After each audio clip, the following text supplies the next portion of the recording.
de beauté à présent, de la beauté hors du temps. C'est l'un des moments phares de la présentation des collections printemps-été de haute couture en ce moment à Paris. Je vous parle évidemment du défilé Chanel et un Karl Lagerfeld, justement, plus que jamais dans l'air du temps. On voit ça avec Julia Ganantia. Alors, on essaie de voir ça avec Julia Ganantia. Ça va arriver, le défilé Chanel, c'était hier soir. Alors, vraisemblablement pas. Est-ce qu'on a les images? Bon, on va essayer de les trouver. On passe au cinéma avec la nouvelle du jour. Évidemment, ce sont les nominations au César. C'est tombé il y a moins de 2 heures. J'aurais pu vous faire le défilé Chanel, mais... moi, je veux bien. Hein. Tout à fait. Les nominations sont tombées. Les paris sont ouverts.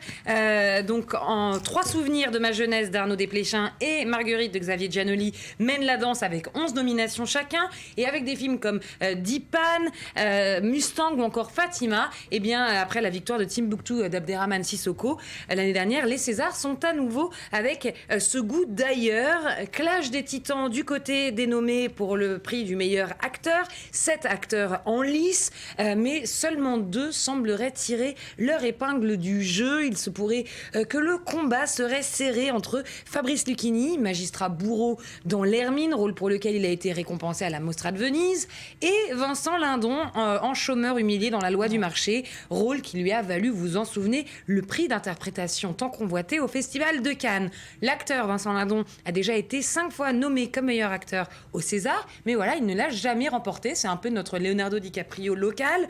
La Loi du marché, donc le film dans lequel il joue, est également le long métrage qui semble le favori pour remporter le prix du meilleur film. On en regarde un extrait. Allez, on y va. Moi aussi j'avais un boulot, moi aussi je l'ai perdu, et moi aussi j'en ai bavé derrière. Je vais toucher 500 € par mois. Je fais comment pour payer toutes mes factures, tout ce que je dois? C'est dans 9 mois, c'est là. Est-ce que vous pensez que vous seriez d'accord pour accepter une fonction en dessous de celle que vous avez occupée dans votre ancienne entreprise? Ah oui, je pense, oui. Bah, vous pensez, vous êtes sûr? Est-ce que vous avez envisagé la vente peut-être de l'appartement? Oui, mais c'est non. C'est non? Et bah, pour quelle raison? Ça serait comme si tout ce qu'on avait fait, ça avait servi à rien.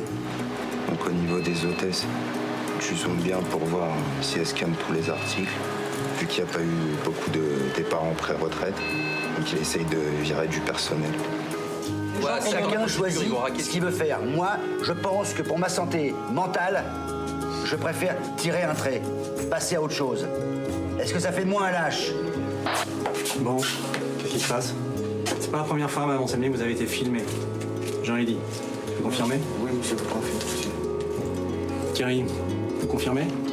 Voilà, c'est le film qui part favori, un mot des actrices. Extraordinaire performance de Vincent Lindon. Du côté des actrices, c'est un trophée qui a été remporté l'année dernière par Adèle Haenel dans Les Combattants. Mais il se pourrait cette année que Catherine Fro, qui est une diva grotesque dans le film Marguerite, ou encore Emmanuelle Berco, qui est une femme aux prises avec la passion dans Mon Roi de Mai Wen, rôle qui lui avait valu à elle le prix d'interprétation à Cannes. Il pourrait que ces 2 actrices soient les 2 favorites. Isabelle Huppert, toutefois, qui a été 12 fois nommée comme meilleure actrice et qui ne l'a remporté qu'une fois, elle pourrait concourir, en tout cas pour espérer remporter le trophée pour Valley of Love. Voilà pour le 26 février, 2 jours avant la cérémonie des Oscars. Merci. En direct du Laetitia. théâtre du Châtelet à Paris.